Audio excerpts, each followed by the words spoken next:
Hello बच्चों, नमस्कार। कैसे हैं आप सभी लोग। बच्चों, आज मैं आप लोगों को एनसीईआरटी के क्लास 9th का वो चैप्टर कराने जा रहा हूँ जिस चैप्टर की सबसे ज़्यादा संभावना होती है क्वेश्चंस आने की।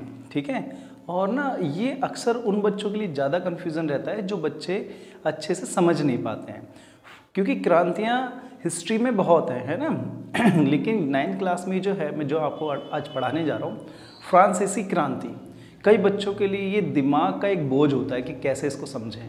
तो इसीलिए बच्चों आज मैंने आपको फ्रांसीसी क्रांति को कुछ ना इमेजिनेशन बेस्ड और मैंने कुछ जैसे शॉर्ट वीडियोस होती है ना, उस बिहाफ पे मैंने आपको समझाने की कोशिश की है। यानी कि पार्ट 1 और पार्ट 2 इसी लेक्चर में, मतलब इसी वीडियो में पार्ट 1 यानी कि पहले मैं आपको एक मूवी का, ठीक है, एक फ्रांसीसी मूवी का एक छोटा सा पार्ट दिखाऊंगा, फिर छोटा सा पार्ट दिखाऊंगा, उसके बाद सारे जो शॉर्ट्स हैं एक साइड में क्या कर दूंगा, कनेक्ट कर दूंगा। तो इससे क्या होगा बेटा कि आपको ना समझने में बहुत आसानी होगी। देखिए, भारत और समकालीन विश्व 1 जो आपकी बुक है उसमें एक चैप्टर 1 है फ्रांसीसी क्रांति, ठीक है, फ्रेंच रेवोल्यूशंस जिसको इंग्लिश में बोलते हैं। बच्चों, इसको पहले आप ना पहले पार्ट 1 के हिसाब से समझो, यानी कि पहले आपको अपने माइंड में ये चीज़ को अच्छे से समझ लेना है कि अब हम जो पढ़ने वाले हैं ना उसको आप इमेजिन करो कि आप एकदम हूबहू आप वहीं हो और आप एक मूवी देख रहे हो। ठीक है, तो आप पहले क्या करना है, जो मैं समझाऊँ आपको बस पहले एक पार्ट को समझना है, फिर दूसरे पार्ट को, उसके बाद नेक्स्ट हम जब आगे करेंगे तो वो आपको क्लियर हो जाएगी।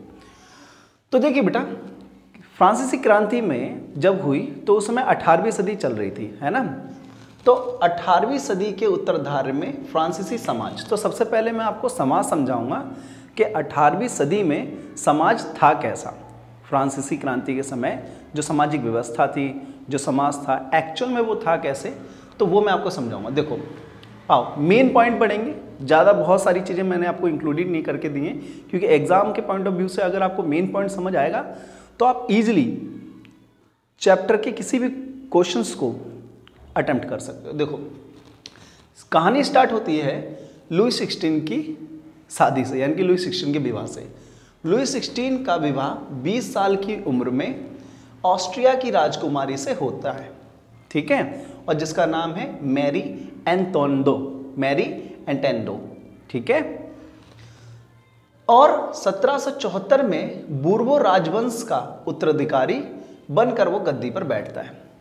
भैया, ऑस्ट्रिया की राजकुमारी से उसकी शादी होती है, ठीक है, लुई 16 की 20 साल की उम्र में, ठीक है। और 1774 में जब उसको राजवंश सौंपा जाता है, ठीक है, राजवंश का उत्तराधिकारी बनाया जाता है, तो वो ये देखता है, ठीक है, कि राजकोष खाली पड़ा है, राजकोष खाली, संसाधन नष्ट हो चुके हैं और राज दरबार का खर्च अलग से उसके सर पे है।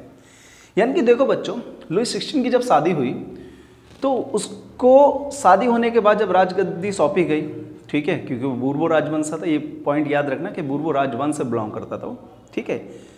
तो राजवंश चलाने के लिए जिन चीज़ों की ज़रूरत होती है, जैसे कि कुछ संसाधन, ठीक है, पैसा, रुपया, ठीक है, कई प्रकार की कर व्यवस्थाएं, राजकोष, तो उसने ये देखा कि उसके राजकोष में तो कुछ बचा ही नहीं है। यानी कि जब वो वहाँ का राजा बना तो उसने ये देखा कि भैया राजकोष खाली पड़ा है, उसके पास कुछ भी नहीं है जिससे कि वो अपने राज्य को चला सके, संसाधन नष्ट हो चुके हैं, यानी कि वे सारी ही प्रक्रियाएँ, वे सारी ही योजनाएँ जिस प्रकार से उनको क्या कहते हैं कर प्राप्त होता था, राजकोष बढ़ता था, वो सारी चीज़ें नष्ट हो चुकी हैं। और राज दरबार का खर्च चलाना, तो राज दरबार तो आपको पता है कि पूरा बहुत बड़ा दरबार होता है जिसमें लाखों करोड़ों कर्मचारी होते हैं, है ना, सैनिक होते हैं, उनको सबकी व्यवस्था होती है, तो वो खर्च अलग से था। अब क्योंकि इतना खर्च था तो अब देखिए राज दरबार पे खर्च के अलावा कुछ कर्ज भी था। तो वो कर्ज क्या था, अभी मैं आपको व्यवस्था बता रहा हूँ कि लुई 16 जब गद्दी पे बैठा तो उसको सबसे पहले क्या क्या प्रॉब्लम्स फेस करने को मिली। तो एक तो ये कि राज दरबार उसको खाली मिला, दूसरा मिला उसको गिफ्ट के रूप में कर्ज। तो कर्ज क्या था, देखो मैंने आपको समझाने के लिए ना, बुक्स में तो बहुत लंबा लंबा लिखा है, ठीक है, तो मैंने आपको समझाने के लिए 2 पॉइंट्स बनाए, उस पॉइंट पर ध्यान रखना। फ्रांस का कर्ज अगर आपको मोटा मोटी याद रहेगी तो आप ना क्वेश्चन अच्छे से अटेम्प्ट कर लोगे। फ्रांस का कर्ज 2 भागों में बांट दिया मैंने। एक तो ब्रिटेन से युद्ध, बच्चे अमेरिका के ना कुछ राज्यों को, अमेरिका के कुछ राज्यों को रिहा करने, यानी कि उसको आज़ाद कराने के लिए फ्रांस ने ब्रिटेन से युद्ध किया था। जिसकी वजह से उस पर 10 लिब्रे का कर्ज हो गया था। तो 10 लिब्रे का जब उसने अमेरिका के कई क्या कहते हैं राज्यों को, स्टेटों को जब उसने स्वतंत्र करवाया ब्रिटेन से, तो उसके ऊपर 10 लिब्रे का कर्ज हो गया। और दूसरा, उसके पास ऑलरेडी, फ्रांस के पास ऊपर से ही 2 अरब का और 2 अरब लिब्रे का पहले से ही कर्जा था। तो ये 2 पॉइंट याद रखिएगा, ठीक है। और तो और सबसे अजीब बात ये थी कि भैया अमेरिका का साथ देने के चक्कर में ब्रिटेन से युद्ध हुआ, जिस पे 10 लिब्रे का कर्ज हो गया। दूसरा, 2 अरब लिब्रे का उसके पास पहले से कर्ज था। तो जहाँ से उसने कर्ज लिया था, अब वो लोग डिमांड करने लगे कि भैया अब आप जो भी मुझे हमें रिवेन्यू वापस करेंगे, वो कर्जदाता उन्होंने कहा कि 10% ब्याज की मांग करने लगे कि अब आप जो भी हमें रिटर्न करते हैं उस पर हमें 10% इंटरेस्ट और लगा के चाहिए। तो अब फ्रांस की हालत थोड़ी सी ख़राब होने लगी, क्योंकि भैया देखो 10 लिब्रे, 2 अरब लिब्रे प्लस 10% ब्याज, तो कहीं ना कहीं शासन चलाना एक बहुत ही बड़ा काम था ऐसे में। तो देखिए ये तो था ही था, और सुनो नियमित कुछ खर्चे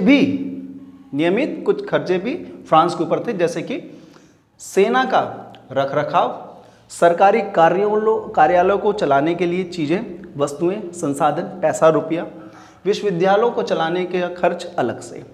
तो इतना कर्जा लुई 16 जब वहाँ का राजा बना तो उसके ऊपर था। ये पॉइंट याद रखने का, ये एक पार्ट आपका मैं अभी फिनिश कर रहा हूँ कि आपको अपने माइंड ब्रेन के एक तरफ ये याद रखना है कि लुई 16 जब फ्रांस का राजा बना, ठीक है, 20 साल की उम्र में जब वो गद्दी पे बैठा 1774 में, तो उसके सामने ये बड़ी चुनौती थी। Part 1 finish. अब आइए अब देखो मैंने इसलिए यहाँ पार्ट 2 लिख दिया है ताकि आपको याद रहे कि अभी हमने मूवी का एक पार्ट देखा है, ठीक है। अब मूवी का दूसरा पार्ट देखो। 18वीं सदी में समाज 3 स्टेट में बटा हुआ था। जब लुई 16 समाज वहाँ का राजा बना तो उसकी जो सामाजिक व्यवस्था थी वो 3 स्टेट में बटा हुआ था। इसके पीछे एक लॉजिकल रीज़न है। देखो, केवल तीसरे स्टेट के लोग ही टैक्स देते थे, ठीक है। आप लोग पढ़ते ही हैं और आपने पढ़ा भी है कि तीसरा वर्ग ऐसा वर्ग था जिसके ऊपर टैक्स का सबसे ज़्यादा भार था, और पहला और दूसरा वर्ग फ्री था। पर क्यों था? देखो, यह मध्यकालीन समानती व्यवस्था का अंग था जो 1789 से पहले से ही ये व्यवस्था थी। देखो बच्चों, एक चीज़ याद रखना कि लुई 16 जब राजा बना, ठीक है, तो उसने कुछ ये व्यवस्था उसने खुद नहीं बनाई है। तो देखो, ये मध्यकालीन समानती व्यवस्था थी जो उसके समय से पहले से ही चली आ रही थी, अंग था, और जो 1789 से पहले से ही ये व्यवस्था थी। तो इसमें लुई 16 का बेटा कोई रोल नहीं था, ये पहले से ही व्यवस्था थी जो जब वो राजा बना तो उसने इसी चीज़ को फॉलो अप किया, है ना। लेकिन बच्चों को कुछ इस तरीके से पढ़ाया जाता है, बच्चों को लगता है कि लुई 16 ने ही सारे वर्ग तैयार किए। नहीं बेटा, ये पॉइंट याद रखना कि एक मध्यकालीन समानती व्यवस्था थी, ठीक है, का ही ये अंग था जो 1789 से पहले से ये व्यवस्था थी। और लुई 16 राजा कब बना? देखो 1774 में, ठीक है। तो कहते हैं कि कोई भी अगर आपको डाउट हो तो आप ये चीज़ देखना कि 1789 से ही, ठीक है, ये व्यवस्थाएं लागू थी। अब देखो आगे बोला गया है कि जो 3 स्टेट थी वो क्या थी? तो 3 स्टेट, प्रथम स्टेट, द्वितीय स्टेट और तृतीय स्टेट। बेटा आपकी बुक में ना एक ग्राफ बनाया होगा, उसमें आप देखोगे कि first state, second state and third state. तो ये वही है, प्रथम स्टेट, द्वितीय स्टेट और तृतीय स्टेट। तो देखो प्रथम स्टेट कौन थी? प्रथम स्टेट में आते हैं पादरी वर्ग। पादरी वर्ग मतलब वे लोग, क्योंकि उस समय का समाज जो था ना बेटा, उस समय चर्च लोग पादरियों को बहुत ज़्यादा अहमियत देते थे। तो पहला जो वर्ग, जैसे हमारे यहाँ ब्राह्मणों में, हिंदुओं में क्या होता है कि जो ब्राह्मण होते हैं, जो बड़े बड़े संत मुनि होते हैं, उनको प्राथमिकता ज़्यादा दी जाती है, क्योंकि ऐसा माना जाता है वो ज्ञानी है, उन्हें सारी चीज़ों का ज्ञान है। तो ऐसे ही 18वीं शताब्दी में प्रथम स्टेट में पादरी वर्ग आते थे, जो वहाँ के संत, गुरु या चर्च के पादरी, आपने सुना होगा चर्च के में जो पादरी होते हैं वो वर्ग आते थे, क्योंकि उस समय वहाँ चर्च व्यवस्थाएं, चर्च ज़्यादा प्रचलित थे। दूसरा वर्ग है, द्वितीय वर्ग है कुलीन वर्ग। बेटा कुलीन वर्ग, बच्चों के माइंड में कन्फ्यूजन रहता है कि भैया कुलीन वर्ग है क्या? तो बच्चों कुलीन वर्ग जो है ना, वे वर्ग के लोग हैं, वे लोग आते हैं जो एक रॉयल फैमिली से बिलोंग करते हैं, यानी कि वो ना तो गरीब हैं ना ही मीडियम क्लास के हैं, वो इतने अमीर हैं कि रॉयल फैमिली से या राजा के राजवंशों से या उनके वर्गों से ही बिलोंग करते हैं, तो वो आते हैं कुलीन वर्ग के अंदर। इसलिए मैंने यहाँ भी लिख दिया है कि राजवंशी, ठीक है, राज्यवासी, राजवंशी और रॉयल फैमिली से जो बिलोंग करते हैं वे लोग। तृतीय वर्ग में आता है बेटा, तृतीय वर्ग यानी कि ये वो वर्ग है जिसपे सबसे ज्यादा टैक्स का भार था और पूरा फ्रांस उस समय इन्हीं के दिए गए टैक्स के हिसाब से ही, इनके दिए गए टैक्स के ऊपर ही चल रहा था, ये मान लो। तो आपको ये याद रखना है बच्चा, पेपर में आपसे पूछा जाता है कि तृतीय वर्ग में आए हुए व्यक्ति व उनके द्वारा की गई कार्य प्रणाली की चर्चा करें। अगर ऐसे क्वेश्चन आए या तृतीय वर्ग से रिलेटेड कोई भी क्वेश्चन आता है तो आपको ये याद रखना है कि तृतीय वर्ग के अंदर कौन कौन लोग आते हैं। तो देखो, एक तो आते हैं इसके अंदर बड़े व्यवसायी। बड़े व्यवसायी मतलब वो जो बिजनेस अच्छा करते हैं वे लोग, व्यापारी, अदालती, वकील, किसान, कारीगर, छोटे किसान, भूमिहीन मजदूर। तो इसके अंदर ना तो बहुत ज़्यादा गरीब लोग और ना ही बहुत ज़्यादा अमीर लोग, यानी कि इसके अंदर वे लोग आते थे जो मीडियम क्लास फैमिली से बिलोंग करते हैं। ठीक है, देखिए अब यहाँ तक तो पता चल गया कि भाई टैक्स लेने के लिए ये तीनों वर्ग में से जो तीसरा वर्ग है ये सबसे ज़्यादा क्या करता था, टैक्स देता था, और इन्हीं की दिए गए टैक्स से फ्रांस चल रहा था। इसके अलावा ये जो टैक्स देते थे, इसके अलावा भी एक टाइड और एक टाइल, दो प्रकार के टैक्स और थे। बच्चों को इसमें बहुत कंफ्यूजन रहती है और इससे क्वेश्चंस भी बनते हैं एक एक दो नंबर में कि टाइड और टाइल व्यवस्था या टाइड और टाइल कर आखिर है क्या। तो सुन लो, आज आप लोग ध्यान से सुन लो। टाइड जो है बेटा वो एक प्रकार का धर्म कर है। धर्म कर मतलब आप अगर क्रिश्चियंस हो तो आपको हर महीने एक छोटा अमाउंट चर्च को देना होगा। ठीक है, और ये कौन लेता था, ये चर्च लेता था। अब देखो, चर्च किसानों से लेता था, तो आपको याद रखना है कि टाइड कर ये वो कर होता था जो किसानों से चर्च लेता था। ठीक है, कि ये कंपलसरी था कि ये अन्य टैक्सों के अलावा किसानों को टाइड प्रकार का कर, यानी कि एक प्रकार से आप बोल सकते हो दान, चंदा, चैरिटी, ये आपको फंडिंग करनी ही होती थी। ठीक है, जो कि टाइड कहलाती थी 18वीं शताब्दी में। जो टाइल है वो क्या है, तो सुनो, टाइल एक प्रकार का प्रत्यक्ष और अप्रत्यक्ष करों के अंतर्गत आता है। और ये टाइल क्या होता है, सुनो, टाइल नमक, तंबाकू जैसी रोजाना उपभोग की वस्तुओं में लगता था। ठीक है, तो टाइड मतलब एक प्रकार का इनडायरेक्ट टैक्स है जो रोज डेली की सबसे ज़्यादा उपभोग करने वाली चीज़ें ना उन पे लगता था। यानी कि अन्य टैक्स तो है ही है भैया, लेकिन उपभोग करने वाली चीज़ों पे भी ये टैक्स लगता था। राज्य का बोझ करों के माध्यम से ही चलता था। ये चीज़ मैंने आपको पहले ही बताई।